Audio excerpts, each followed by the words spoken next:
Hello guys, I am Shaina Ahmed. आज मैं आपको बताऊंगी कि ब्लड टेस्ट कैसे करते हैं। शुगर ब्लड टेस्ट किस तरीके से किया जाता है, इसका जो है मैंने इन इंस्ट्रूमेंट के बारे में, ग्लूकोमीटर के बारे में, जो ग्लूकोज चेक करने का, मेजरमेंट करने का है, इसके बारे में मैंने एक सेपरेट वीडियो बना रखी है। और यहाँ मैं आपको दिखाऊंगी किस तरीके से हैंड ब्रेकिंग करके हम इसके बारे में टेस्ट करते हैं और किस तरीके से रीडिंग आती है और कितनी रीडिंग होनी चाहिए और कितना हमारे लिए है। ठीक है, तो अब मैं इसका टेस्ट करना स्टार्ट करती हूँ। जैसे कि मैंने आपको ग्लूकोमीटर की मशीन के बारे में सारी चीजें बता दी थी, स्ट्रिप्स हैं उनके बारे में बताया था।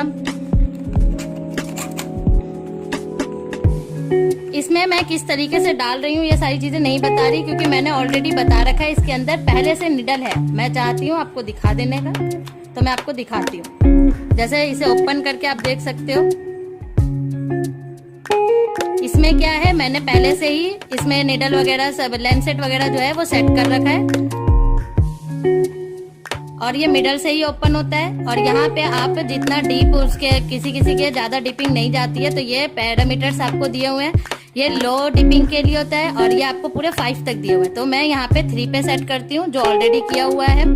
ठीक है, अब यहाँ पे मुझे क्या करना है, इस तरीके से अब मेरा सब कुछ हुआ है, तो अब मुझे ये क्या करना है, इसे पहले बैक लेते हैं पीछे की तरफ और फिर छोड़ देते हैं। ये आपको मैंने बताया था कि बल्ब आउट हो जाएगा, तो मतलब ये बाहर की तरफ निकल रहा है। अब इसमें इसका मतलब है कि ये सेट हो चुका है। ठीक है, फिर हम क्या करेंगे, यहाँ मैं एक टेस्ट करके दिखाऊंगी आपको।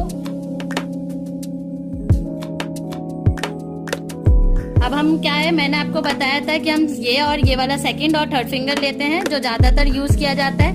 तो मैं इनका ये फिंगर लूंगी और इसमें बहुत अच्छी तरीके से मैं इसको, जो हमारे वो तो कॉटन में क्या है, आइसोप्रोपाइल अल्कोहल 70% होता है, उसे अच्छी तरीके से मैंने इस साइड को क्या करा है, क्लीन अप कर दिया है। अब इसके बाद मैंने क्या कर रखा है, इसे पहले से ही सारी चीजें कर रखी थी, तो इन्हें मैंने पहले ही निकाल रखा है। और ये हमारी स्ट्रिप है, आप पहले से ही ओपन करके इसे रख लें अच्छी तरीके से, और इनमें से एक स्ट्रिप जो है वो निकाल लें। ठीक है, और इस तरीके से आपको मैंने बताया था कि ये कैसे इंसर्ट करते हैं। तो इधर से हम, जिधर से एरो होता है उसे इंसर्ट कर देते हैं। फिर इस तरीके से आपको ये दिखेगा। यहाँ पे ये आपसे आप 1 ड्रॉप मांग रहे हैं, तो आप इसे क्या करेंगे, साइड से बिल्कुल ही आप इसे इंजेक्ट करेंगे। हो गया। अब इसकी पहली ड्रॉप जो है वो वेप्ड आउट कर देंगे, क्योंकि फर्स्ट ड्रॉप जो होती है उसमें आइसोप्रोपाइल जो होते हैं थोड़े बहुत होते हैं कॉटन के अंदर के वजह से, इस वजह से हमने उसको हटा दिया है। और फिर हम इसके यहाँ पे इन्होंने ब्लड मांगा हुआ था, सिर्फ 1 ड्रॉप देना होता है, ऐसे हमने दिया। अंडर 5 सेकेंड के अंदर ये आपको रीडिंग दे देते हैं। और जिस साइड पे वहां कॉटन लगा के साइड कर दिया, और यहाँ पे जो है आपकी रीडिंग दी हुई है 167। ये जो रीडिंग है, ये रीडिंग जो है आफ्टर ये आफ्टर लंच के बाद की है, जो हमारी 180 से कम होनी चाहिए थी, 140 से कम होनी चाहिए थी, क्योंकि ये रैंडम टेस्ट है। तो ये आपका 167 आया हुआ है, तो ठीक है। और बाई चांस जो होता है ये थोड़ा बहुत वेरी कर जाता है। वैसे आपको जो ब्रेकफास्ट से मतलब आपको फास्टिंग में जो होना चाहिए, उसका नॉर्मल रेंज आपका 70 से 95 होना चाहिए mg पर डेसीलीटर। पर ये क्या होता है, अगर बढ़ गया है तो आपको कंट्रोल करना चाहिए, आपको अपने डाइट पे प्रॉपर ध्यान रखना चाहिए।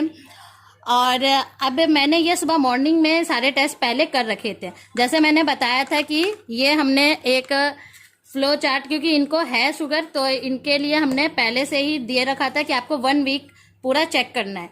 तो इन्होंने पूरा अपना टेस्ट किया है, उसके अकॉर्डिंग इनके कभी बढ़े हुए आए हैं, कभी कम हुए हुए आए हुए हैं। आज सुबह का इनका ठीक था, 94 आया हुआ था, जो 95 से कम होता है।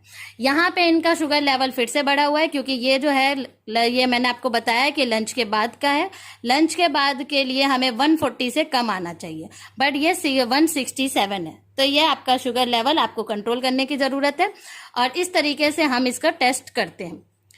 फिर आप इसे रीडिंग को फिर से आप नोट डाउन करके लिख लें, और इस तरीके से आपको एक प्रॉपर चार्ट बना के रखना चाहिए, जिसे आप अपने डॉक्टर को या किसी को भी जब आप वीक पे जाएं या उनको दिखाएं, तो इससे आपको फ्लो चार्ट से वो आराम से पता लगा सकते हैं कि हाँ आपका शुगर लेवल बढ़ा हुआ है या कम है। और जैसे मैंने आपको नॉर्मल रेंज बताया, एक रैंडम टेस्ट भी होता है, उसमें वो 180 से कम होना चाहिए। और लंच के बाद 140 से कम होना चाहिए, और ब्रेकफास्ट में आपका 70 to 95 mg पर डेसीलीटर होना चाहिए। ऐसे ही आप अपना टेस्ट कर सकते हैं घर में, और ये सारी चीज़ें आप आराम से कैरी करके ले जा सकते हैं कहीं भी, तो जहां भी हो ये आप आराम से कैरी करें और सारी चीज़ें टेस्ट अच्छे तरीके से करके अपने डाइट का प्रॉपर ध्यान रखें।